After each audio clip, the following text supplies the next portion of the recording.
गुरुर्ब्रह्मा गुरुर्विष्णु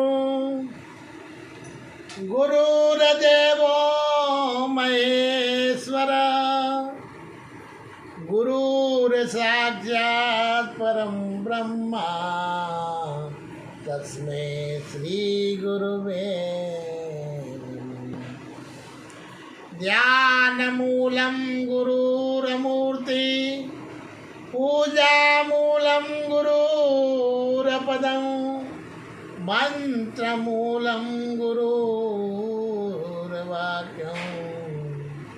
मोक्षमूलं गुरुर्गीतम् अखण्डमण्डलकारं व्याप्तेन चराचरम् तत्पदं दर्शितं येन तस्मै श्रीगुरुवे नमः। अज्ञानन्तिमिरानदस्यं ज्ञानाजन्यशलाकयं चक्षुरुन्मिलितं येन तस्मै श्रीगुरुवे अज्ञानन्तिमिरानदस्यं ज्ञानाजन्यशलाकयं चक्षुरुन्मिलितं येन तस्मै श्रीगुरुवे नमः। श्री गुरु पदयुगवंदके हरिचरणाचितदार श्री हरिवंश पुराण कथा कौमुदी अनुसार प्राणिन को फल दे तजो पाप पुण्य अनुसार उनकी कथा अनूपये मुद मंगलदाता। बोलिए हरिवंश पुराण की जय, बोलिए विष्णु भगवान की जय, बोलिए मोर मुकुट वंशी वाले की जय।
श्री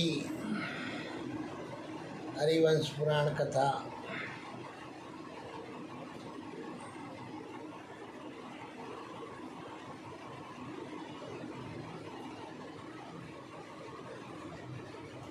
श्री हरिवंश पुराण कथा में 336 किलोमीटर यात्रा पर पहुंच चुके हैं। हरि अनंत हरि कथा अनंता, पुराण कथा से भगवत कृपा जीवन निर्वंता।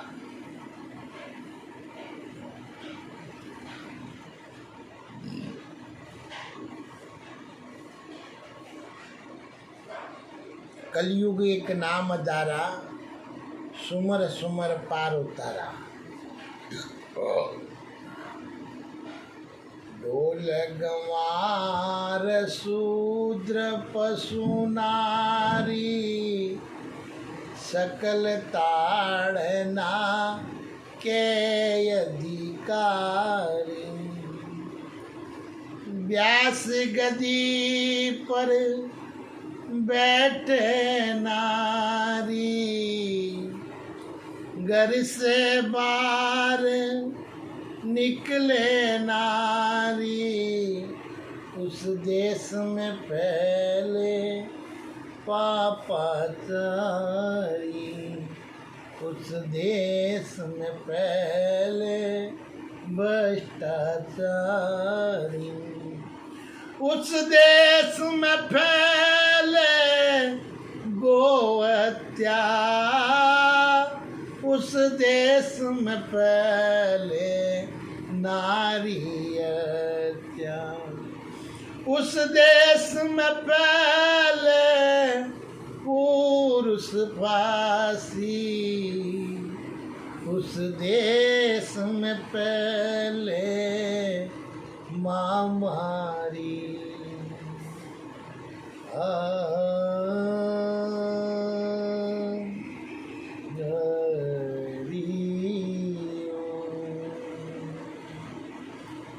ढोल गवार शूद्र पशु नारी, सकल दाड़ना के अधिकारी।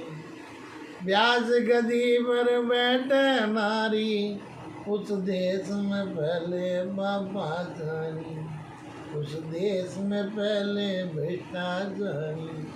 उस देश में पहले गो हत्या, उस देश में पहले नारी हत्या। उस देश में पहले पुरुष फांसी, फिर आवे महामारी निवासी। फिर कर ले वे महामारी निवासी, जीवन निर्वंता। हरि कथा हरि अनंत, हरि कथा अनंता। इस संसार को बड़ी विचित्र माया है। कृष्ण की माया फैलाई हुई, और कृष्ण ने मनुष्य को समझने की भी बुद्धि बहुत बड़ी थी।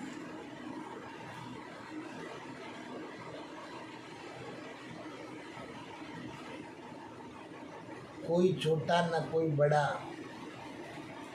अभी पीछे कथा में, ब्रह्मदत्त की कथा में, द्वारकाधीश की कथा में ये निश्चित कर दिया कि जब से वेद पुराण बने हैं तब से कोई छुआछूत का वेद नहीं है। केवल स्थानम प्रधानम। माँ उसको कहेंगे जो बच्चे को जन्म देगी, और पिता उसको कहेंगे जो माता का पसंद किया हुआ। जो माता ने कह दिया ये तेरा पिता है, तो वही पिता है।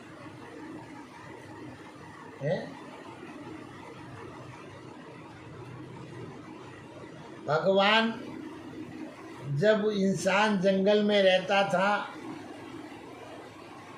तो कोई उनके स्थान का वह नहीं था, क्योंकि वो जंगल की तरह रहते थे, जैसे जंगली जानवर पशु पक्षी रहते हैं। कल एक में मैंने पढ़ा कि वो एक कन्या कह रही है, नारी है, कन्या तो क्या है, नारी है, जब शादी हो गई तो वो नारी कह रही थी, बड़ी विचित्र झिझलाहट होती है। वो नारी कह रही है कि मैं ब्राह्मण के घर में जन्म लिया और मैं शूद्र के यहाँ ब्याह गई। अरे शूद्र कोई जाति गलत नहीं है, स्थानम प्रधान भैया, स्थानम प्रधान। पिता जिसके घर में घर चलाता है उस घर में कोई कमी नहीं होती है, और माता जिस घर की सेवा करती है वो घर ही मंदिर है, फिर किसी मंदिर को ढूंढने की जरूरत नहीं है।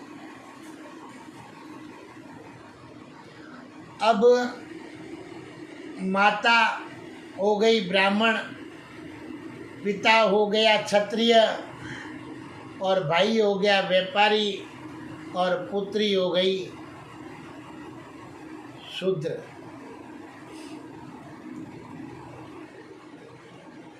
तो पिता अगर बेटी के साथ विवाह कर ले और माता अगर पुत्र के साथ विवाह कर ले, तो फिर इस परमात्मा की बनाई हुई वर्ण रचयिता को क्या फर्क। अगर अपने हाथ में भी सब कुछ होता, समझदार तो इंसान ही होता है, बाकी तो कोई होता ही नहीं है। करनी आपो आपरी, ना बेटेरी ना बापरी है। भगवान ने ग्रंथ बनाए और वही ग्रंथों से आज जीवन चल रहा है। ग्रंथों में कहा हुआ कि मृत्यु निश्चित है तो निश्चित है, हैं? अगर लक्ष्मण के पास राम नहीं होता तो लक्ष्मण नहीं बचता। राम था तभी तो लक्ष्मण बचा है। तो इसलिए ये गलत अफवाहों से बचे। इसमें सब स्वार्थी हो गए हैं संसार में, जो अपना भेदभाव के अनंत कथाएं बना लेते हैं। मैं स्थान पे बैठा हूँ तो मुझे हक नहीं कि शूद्र के घर का अन्न खाऊं, क्योंकि तपस्या ये महामारी शुरू हो जाए। मेरा कर्म है सवेरे 4 बजे उठ के और भगवान का भजन करूं, क्योंकि संसार का कौन सा भगत मुझे दाना खिला जाए, और उस दाने को पचाने के लिए मेरे को प्रभु का भजन करना पड़ेगा। और क्षत्रिय रात को जागरण करता है संसार की रक्षा के लिए। अगर वही रात की अपने को काटने खाने लग जाए तो फिर उससे बढ़कर भक्षक कौन होगा। अगर बनिया धन इकट्ठा करके गोदाम में अगर 100 बोरी गेहूं की न रखे तो गांव वाले किसके पास जाएंगे खरीदने के लिए। और शूद्र को भगवान ने ब्राह्मण, क्षत्रिय, वैश्य तीनों की सेवा के लिए बनाया है, क्योंकि परमात्मा के हाथ में है। अपने कर्म ही ऐसे किए, उस कर्म के आधार से भगवान अपने को जन्म देता है, वही अपने को रच के भेजता है। अगर अपने हाथ में होता तो अपने सबसे पहले मृत्यु को अपने हाथ में करते। तो मृत्यु अपने हाथ में नहीं है तो फिर जन्म तो था ही अपने हाथ में। जो जन्मा है वो ज़रूर मरेगा, उसको ज़रूर मृत्यु आएगी। तो फिर ये ईर्ष्या वाली बात है। माता पिता ने जन्म दे दिया है। एक जगह कथा सुनी थी, बहुत पुरानी एक कहावत है, वो आजकल उसके कई नाटक भी बना दिए होंगे, क्योंकि सभी के आजकल नाटक से प्रचार हो गया ज्ञान का। अब माता पिता ने बाल गोपालों की शादी कर दी। शादी बचपन में करने से कोई नुकसान नहीं होता है,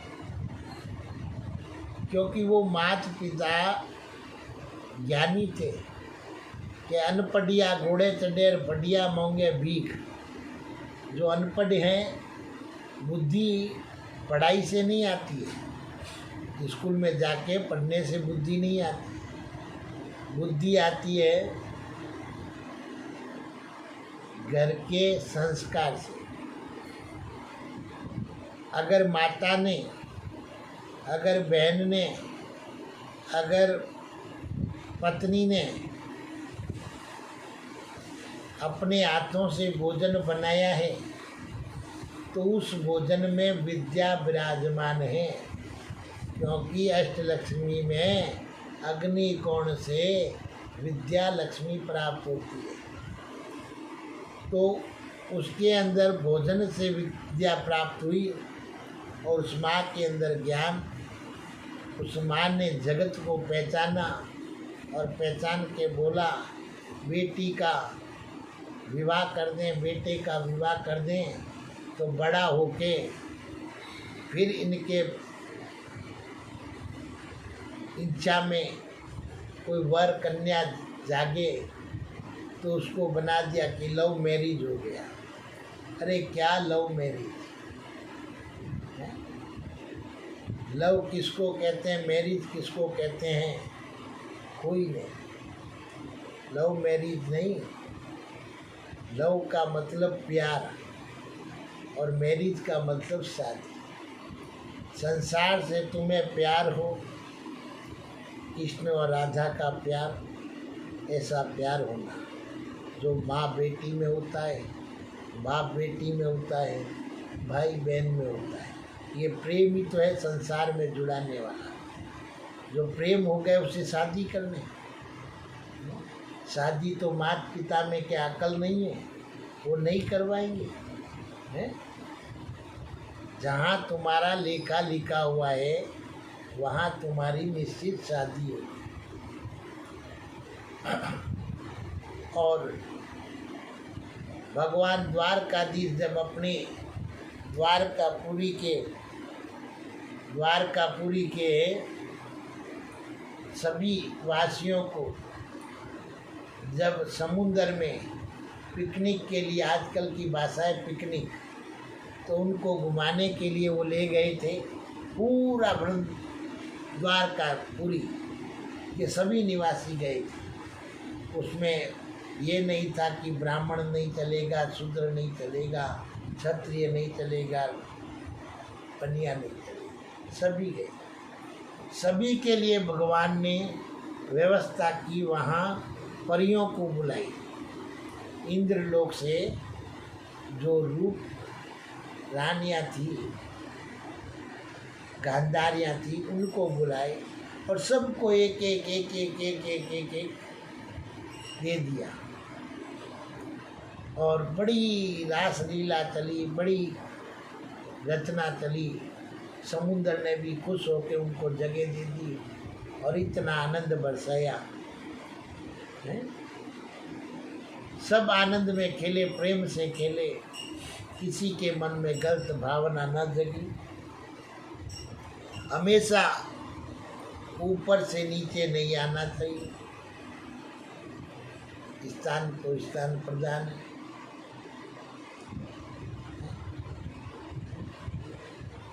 तो ये एक अफवाह फैला रखी है, शूद्र ब्राह्मण ऊंचा है, शूद्र नीचा है। रामायण में कहा ढोल गंवार शूद्र पशु नारी। नारी क्या मेरी माँ नहीं है? नारी किसी की बहन नहीं होती है, नारी किसी की पत्नी नहीं होती है, नारी किसी के रिश्तेदार नहीं होती है? वो शूद्र के साथ गिना जाता है। ढोल, आप ढोल को धूप में रखोगे, तपाओगे, तभी उसमें ध्वनि निकलती है।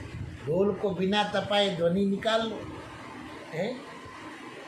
संस्कार की बातें पुराण कथाओं में की गई है। इस युग में अपने हरि के भजन करेंगे तो फिर हरि मिलेगा ना। अपने तो कहना कि जन्मे ही नहीं और पिता बनना चाहे तो फिर ऐसा तो नहीं हो सकता। भगवान ने नर नारी बनाए तो अपने दो पहिए हैं भगवान के, तो भगवान की कहावत पे चलें। भगवान ने साथ में कहावत भी बनाई है। भगवान ने कथा बनाई है, प्रैक्टिकल और थ्योरी दोनों बनाई है। तो लेकिन आप क्या है कि प्रैक्टिकल को तो कर लेते हो, थ्योरी को करते नहीं हैं। संसार में आए हैं, प्रेम से रहें, नहीं तो भगवान ऐसी ऐसी महामारी चलाएंगे तो फिर अपने कुछ नहीं कर पाते। तो अपने को बड़ा नहीं, हमेशा नीचे झुक के चलना चाहिए, वही जीवन है। ऊपर देखेंगे कहीं ठोकर खा के गिर जाएंगे। बाहर की दृश्य मत दिखाओ, अपने हृदय की अंदर झांक के देखो, उसी में जीवन सफल है? कभी छुआछूत चल गया, कभी कुछ चल गया, कभी कुछ चल गया। पहले भगवान का ज्ञान, संसार में भक्ति है, ज्ञान और वैराग नहीं है। ये ज्ञान और वैराग खत्म हो जाते हैं तो ऐसी महामारियाँ आ जाती हैं। तो ज्ञान और वैराग का साथ में अपने जुड़े रहो, तो उसी से भगवान अपनी सुरक्षा बनाएंगे।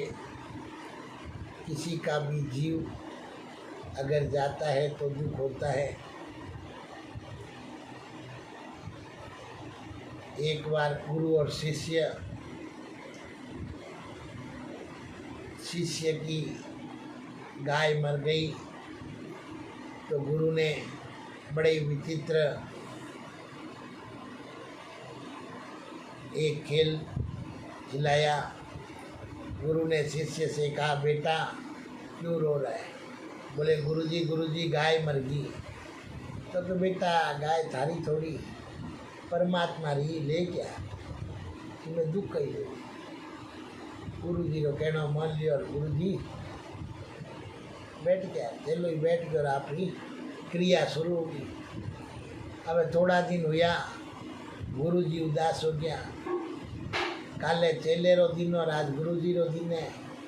तो गुरुजी उदास हो गया तो गुरुजी को चेला आके पूछता है, गुरुजी क्या बात है, आज कुछ तबीयत ठीक नहीं है? कहीं नहीं बेटा, ये चले। कह नहीं कोई ना कोई तो बात है, तारे आँख्या में दिखे गुरुजी। तो के भाई ये करा गाय मर गई। तो गुरुजी थाई तो भी दिन कहो कि प्रभु ले गया। बोले बा गाय थारी, रा गाय मारी है। तो अपनी अपनी गाय को संभाल के रखें, कोई ऐसे वैसे ना ले जाए।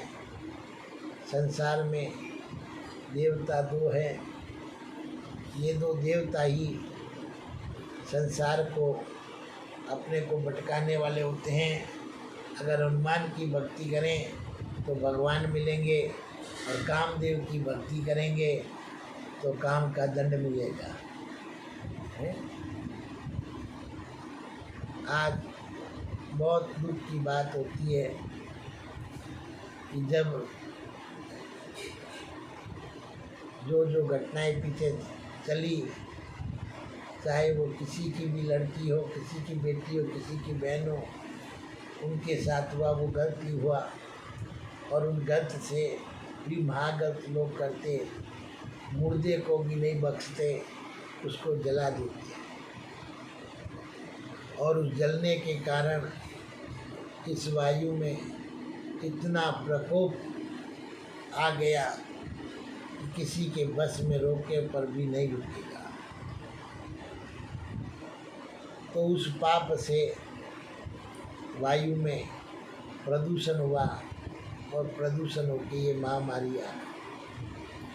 अब इनसे अगर बचना है, हरि अनंत हरि कथा अनंता का उपाय करना पड़ेगा, क्योंकि इस संसार को बसाने वाला बाहर भी बैठा है और अंदर भी बैठा है। बाहर और अंदर के दोनों की भक्ति मिल जाएगी, मित्रता हो जाएगी, तो इस संसार की सुरक्षा रहेगी।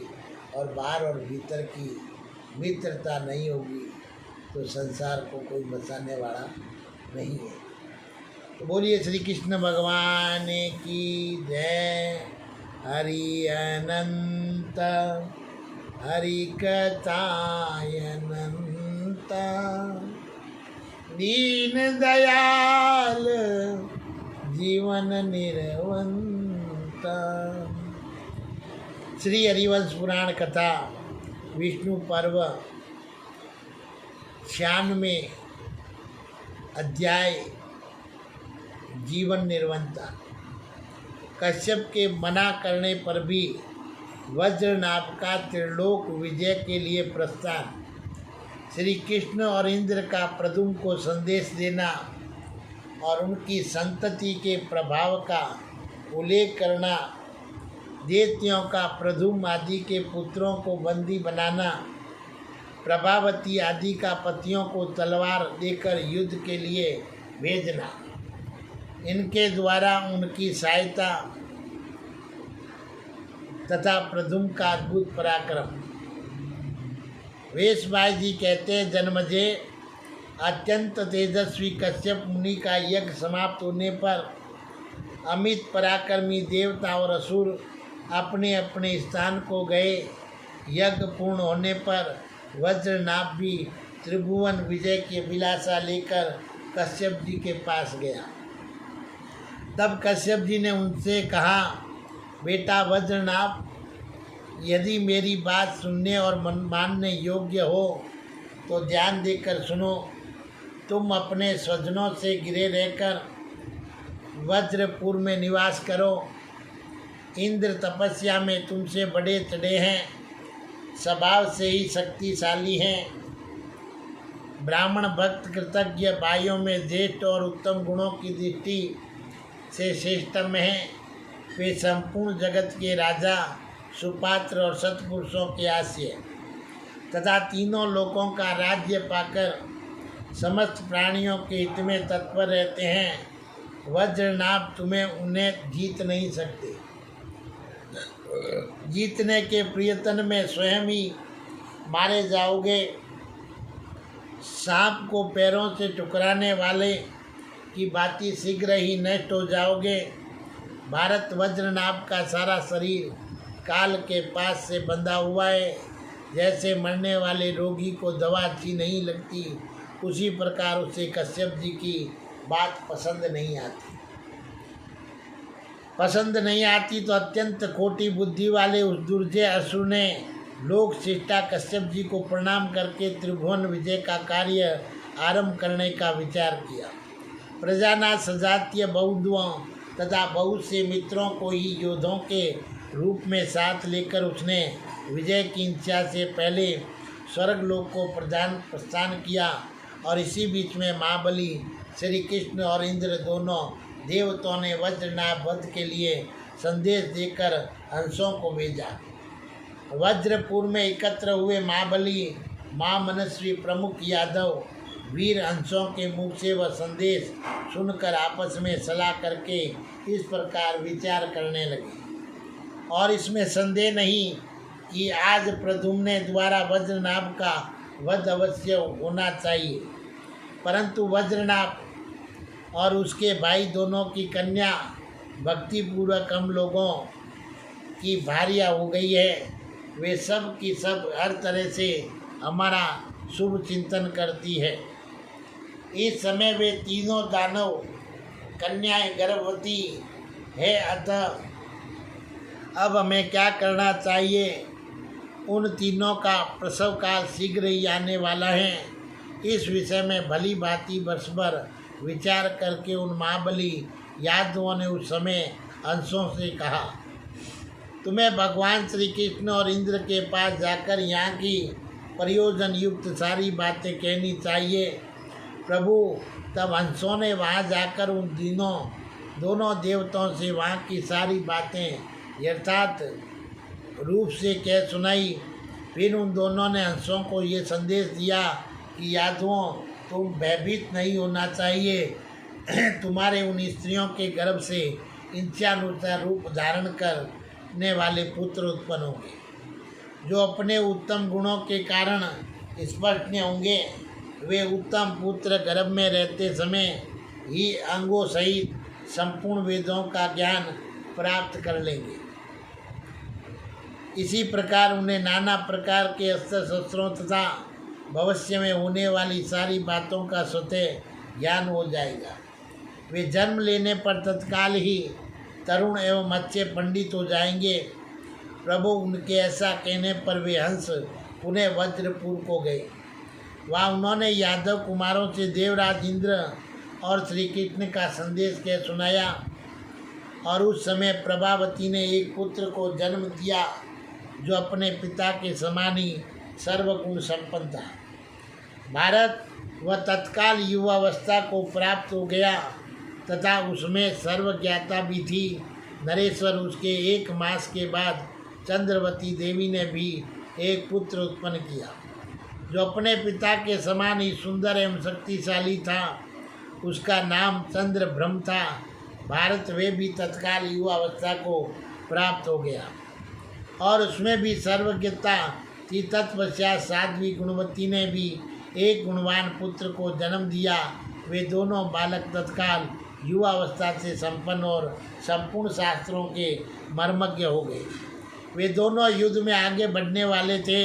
इंद्र और उपेंद्र ने प्रसाद से उन बालकों में से मैं ये सद्गुण आया कि वीर एक दिन अट्टालिका की छत पर घूमते हुए इन वृद्धशील यादव कुमारों को दानवों ने देख लिया। इंद्र और उपेंद्र की इच्छा से ही ऐसा हुआ था, अन्यथा नहीं। इस बात को तुम निश्चित रूप से जान लो। उस समय आकाश की ओर से नगर की रक्षा करने वाले दैत्यों ने बड़ी घबराहट से पढ़कर स्वर्ग विजय की इच्छा रखने वाले वीर वज्रनाभ से उस बालकों के विषय में निवेदन किया। ये सुनकर असुरों के स्वामी महान असुर वज्रनाभ ने कहा, ये बालक मेरे घर को कलंकित करने वाला है। उन सब को मार डालने के लिए कैद कर लो। कुरुकुल तिलक जन्मजे। तदंतर बुद्धिमान असुराज की आज्ञा से असुरों की सेना ने संपूर्ण दिशा की ओर से आकर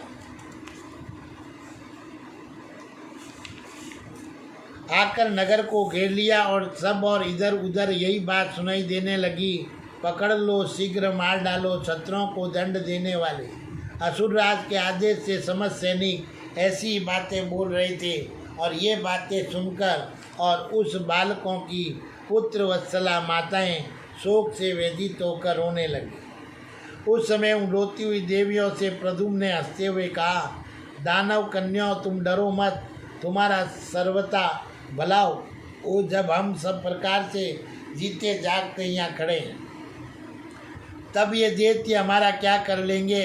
इसके बाद प्रद्युम्न ने व्याकुल होकर खड़ी हुई प्रभावती से कहा, देवी तुम्हारे पिता और चाचा हाथ में गदा लेकर खड़े हैं और तुम्हारे भाई और दूसरे कुटुंबी जन भी युद्ध के लिए उपस्थित है। ये सब के सब तुम्हारे नाते सर्वथा मेरे पूजनीय एवं आदरणीय हैं। तुम्हारा कल्याण हो, तुम अपनी दोनों बहनों से भी पूछ लो। ये सब में बड़ा भयंकर है। जो मरण का कष्ट कहकर युद्ध करते हैं उनकी विजय अवश्य होती है। ये दानवराज वज्रनाभ आदि हमारे वध की इच्छा से युद्ध करेंगे। ऐसी दशा में हम लोगों को क्या करना चाहिए? हम सब लोग तुम्हारी आज्ञा के अधीन हैं। उस समय प्रभावती रोती हुई घुटनों के बल पृथ्वी पर गिर पड़ी और मस्तक पर अंजलि बांधकर प्रद्युम्न से इस प्रकार बोली, शत्रुओं का संहार करने वाले यदुनंदन शस्त्र उठाओ और अपनी रक्षा करो। नरश्रेष्ठ मानद, यदि जीवित रहोगे तो पुत्रों और पत्नियों को देखोगे। आर्या रुक्मणी तथा पुत्र अनिरुद्ध से भी मिल सकोगे। शत्रु मृदन ये सब सोचकर अपने आप को संकट से मुक्त करो। बुद्धिमान दुर्वासा मुनि ने मुझे वर दिया है कि वेद्यव्य रहित प्रसन्न एवं जीवित पुत्रों की माता होगी। इंद्रानुज कुमार ये वर मेरे हृदय को आश्वासन देने वाला है और ये सूर्य और अग्नि के समान तेजस्वी दुर्वासा मुनि का वचन सत्य होगा, मिथ्या कभी नहीं होगा। ऐसा कहकर श्रेष्ठ मनस्विनी नारी प्रभावती ने एक तलवार लेकर उसे अच्छी तरह साफ किया और रुक्मणी नंदन प्रद्युम्न के हाथ में दे दिया। साथ ही ये वर दिया कि तुम विजयी हो। अपने प्रति भक्ति रखने वाली प्रियतमा प्रभावती के दिए हुए उस खड्ग को धर्मात्मा प्रद्युम्न ने मस्तक झुकाकर प्रणाम किया। और प्रशंसित से उसको हाथ में ले लिया। इसी प्रकार चंद्रवती ने भी उस समय गज को प्रसन्नतापूर्वक खड़क दिया।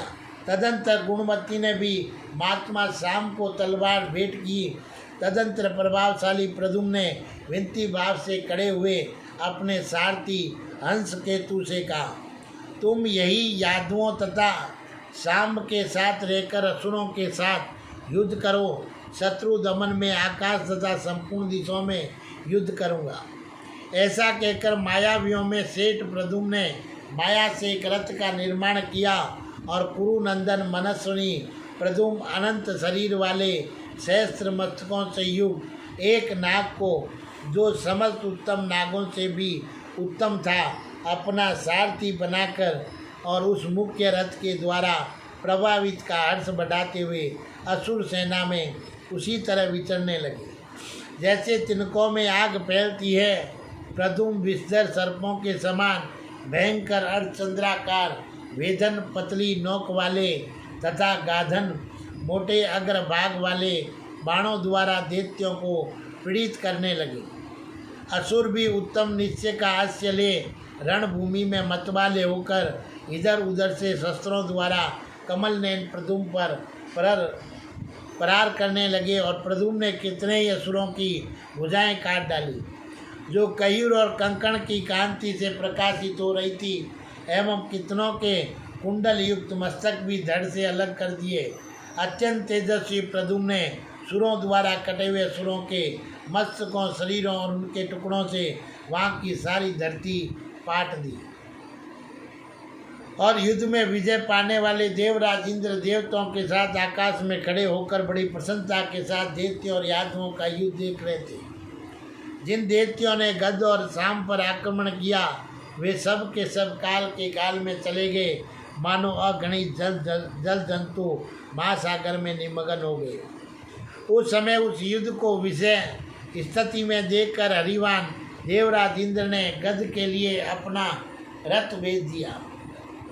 साथ ही मातली के पुत्र सुरवच्चा को सारथी के रूप में दिया।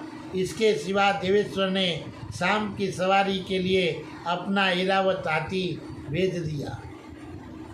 और इतना ही नहीं, भगवान इंद्र ने जयंत को प्रद्युम्न का सहायता बनाकर उन्हें दे दिया और ऐरावत का संचालन करने के लिए प्रवर नामक ब्राह्मण को नियुक्त किया। देव कुमार जयंत और ब्राह्मण कुमार प्रवर, वे दोनों वीर अप्रमेय पराक्रमी थे। सेठ कर्मों में उसके आवश्यक विधान को जानने वाले देवेंद्र ने सुराध्यक्ष लोक पावन ब्रह्मा जी की आज्ञा लेकर जयंत प्रवर मातली पुत्र सुरवच्चा और अपने ऐरावत हाथी को उस समय वहाँ भेजा था। सब प्राणी सर्वत्र अपने इच्छा अनुसार यही कहते थे कि इस वज्र नाम की तपस्या क्षीण हो चली है, ये दुर्बुद्धि दैत्य अब यादवों के हाथ से मारा जाएगा। प्रद्युम्न और जयंत ये दोनों महाबली वीर महल की छत पर आ गए और पराक्रम प्रकट करते हुए अपने बाण समूहों द्वारा असुरों को नष्ट करने लगे। उस समय किसी से भी रोके न जा सकने वाले रणदूजे वीर श्री कृष्ण कुमार प्रद्युम्न ने गदा से कहा, उपेंद्र के छोटे भाई देवराज इंद्र ने आपके लिए ये रथ भेजा है और इसमें हरे रंग के घोड़े जूते हैं और ये मातली के महाबली पुत्र सुवर्चा इस रथ के सारथी है तथा ये ऐरावत हाथी जिस दाता प्रवर है शाम की सेवारी में आया है। चाचा जी, आज द्वारका में महादेव जी की महापूजा है और उसके पूर्ण हो जाने पर मेरे पूज्य पिता महाबली श्री कृष्ण कल यहाँ पधारेंगे। उन्हीं की आज्ञा से स्वर्ग को जीतने के लिए उठे हुए पापी वज्रनाभ को उसके बंधु बांधवों सहित हम लोग मार डालेंगे। मैं ऐसा उपाय करूंगा जिससे ये दैत्य पुत्र सहित देवराज इंद्र को पराजित न कर सके, परंतु हमें तनिक भी प्रमाद नहीं करना चाहिए, सावधान रहना चाहिए, ऐसा मेरा विचार है। विद्वान पुरुषों को सभी उपायों द्वारा अपनी पत्नियों की रक्षा करनी चाहिए। यदि पत्नी का पर पुरुष के द्वारा तिरस्कार हो जाए तो वह संसार में मृत्यु से भी बढ़कर कष्टदायक होता है।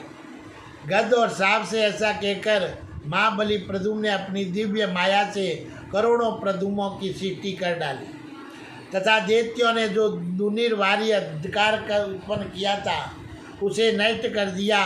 शत्रुमर्दन प्रद्युम्न को ऐसा पराक्रम करते देख देवराज इंद्र को बड़ा हर्ष हुआ। समस्त प्राणियों ने सभी शत्रुओं के बीच में श्री कृष्ण कुमार प्रद्युम्न को देखा और उन्हें प्रत्यक्ष अंतरात्मा में विद्वान क्षेत्रज्ञ समान समझा।